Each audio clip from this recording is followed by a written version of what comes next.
Hey guys, back to review Dolittle, which is the newest iteration of Dr. Dolittle based on the books.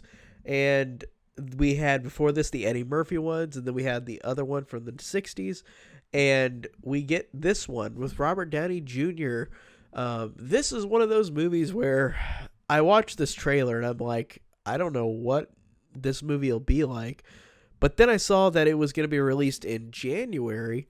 So that really made me question, is this movie going to actually be all right, even though it's in a month where a movie is often almost doomed to fail in terms of critical reception or in terms of just being a good movie or entertaining movie. And I was waiting and waiting for this movie. I was really curious to whenever this came out, if I would have strong thoughts about it or not. And ending this movie, after I finished watching this movie, I sat there like, this belongs in January because this is not a good movie. This is really not, in my opinion, not a good movie.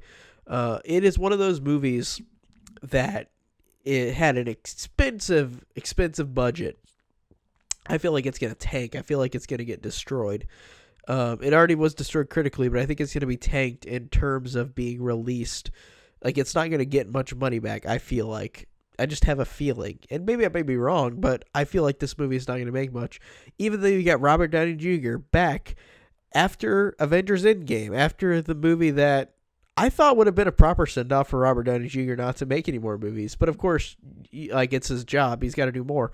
But if he ended it there, that would have been fine. And then we get this movie, which, again, is based on Dr. Dolittle, the guy who can speak to animals. The trailer made it look very classy, like it looked like it would be a grand epic about this Dr. Dolittle guy going on an adventure with this kid and these animals that he can talk to. And then watching the movie, this movie is trying to be an epic, but also trying to be a children's movie full of just potty humor, full of dumb jokes, full of references that do not make any literal sense to whenever the movie is set. It has all these jokes that are just so lazy. And it's a movie that was going to be released not in January because it got bad reception at people doing test screenings for it. It got bad reception, so then they moved it to January, and also because Star Wars came out in December, because you know that it wouldn't have stood as much of a chance against Star Wars. And they did all these things to make this movie fail even more because this movie got poor test screenings. I'm assuming the movie was more serious beforehand. I'm assuming that it was more of just being a serious movie. And then, like the trailer suggested, and then you get this actual movie where you have jokes in this, and the trailer never implied, except for like one line at the end of one trailer, where like it would be super humorous. I knew that these kind of movies would have a joke in them, but I did not expect this movie to be this much of a childish movie. And I'm saying that with this movie being a PG-rated movie, but what I mean is this movie, because it got poor test screenings, I'm assuming that they put in all this dumb crap in it just to make this movie seem more viable for kids and not be serious. I'm assuming. I know nothing about the test screenings. I just know that they did a lot of reshoots and added in stuff. I feel like they added in all these jokes, all these things that made the movie more versatile for little kids. But for the stupid little kids, it's really trying to be for the stupid audience because it's just joke after joke about references to movies that really are weird to reference in whatever time period this is set in. This is probably set before any films were ever made, and filmmaking wasn't even a thing in this movie. And it's weird. And also you've got modern references that are just so random. Like you've got a squid saying snitches get stitches. Like stuff like that.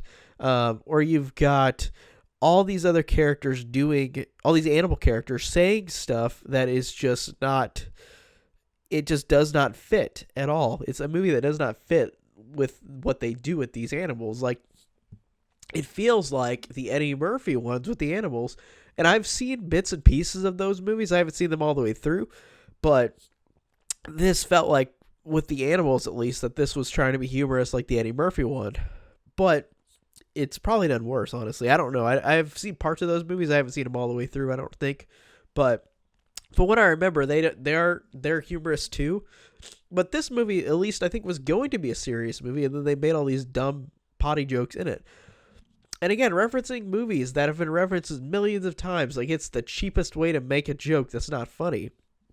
There's a scene with flies talking to ants where the ant is like the Godfather, Vito Corleone, and like he's saying how like you come here on the day of my daughter's wedding. He literally recites the line for the Godfather, which is so lazy. And there's references to other movies that are just so random, and why are they here besides the fact to make stupid people laugh or stupid kids laugh? And that's bad to say, but it feels like it's going to the lowest common denominator. It's trying to be not a classy movie, not trying to be like a movie from like an old school epic, but it looked like that from the trailer. It's just trying to be a movie that pleases dumb people, like with the way they talk about these jokes, because their jokes are so cheap, so easy that anybody would laugh at them. Like any kid would laugh at them. Any kid would laugh at these references. And there are instances where there are other things like a dragon farting in Robert Downey Jr.'s face until the squirrel like flies behind him and like he's just getting his face blasted with dragon fart. It's so weird that this movie looked like it was going to be a classy like epic, like it looked like from the trailer be a grand scope, a beautiful movie. But what I got out of this movie is that it's just a dumb movie with really, really dumb humor that just does not work for this movie. And I know that that's probably what they did for these reshoots. They probably had to put all these stupid jokes in there just to please the lowest common denominator. And it really shows. It really shows that this was a movie that was probably a real passion project, and then it became nothing more than an everyman's movie that's just got a lot of stupid stuff that anybody can laugh at. And it's just so generic as well. Like, it doesn't have anything that's really memorable about it because of the downgrade of adding all these stupid childish humorous jokes for the lowest common denominator. It does not work for me.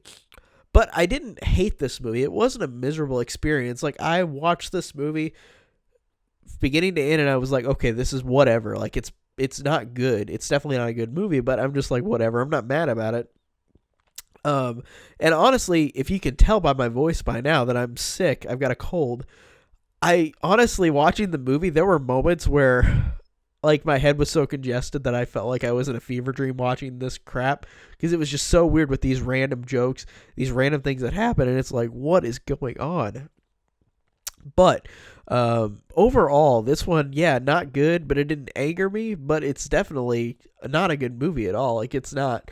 It was really a movie that I could tell had some passion and some love that was going to be put into it, but then it was all crapped away by studio executives and modernizing this and making it to the lowest common denominator. So it's really a movie that just suffers from being turned into nothing. Like, I could see the potential in this movie, but then it became a nothing little movie. So, and that's what it's going to be remembered as, a nothing little movie, with Robert Downey Jr. coming back after this long run of acting to star in this movie. Yeah, I felt like he and his wife had passion for this movie, but it was probably just studio executives that just really shit on the whole thing. So that is my review on Dolittle. If you like this video, check out my other content, like, share, and subscribe. Also, start a conversation down below with me. I can't wait to hear your thoughts. Thanks for watching.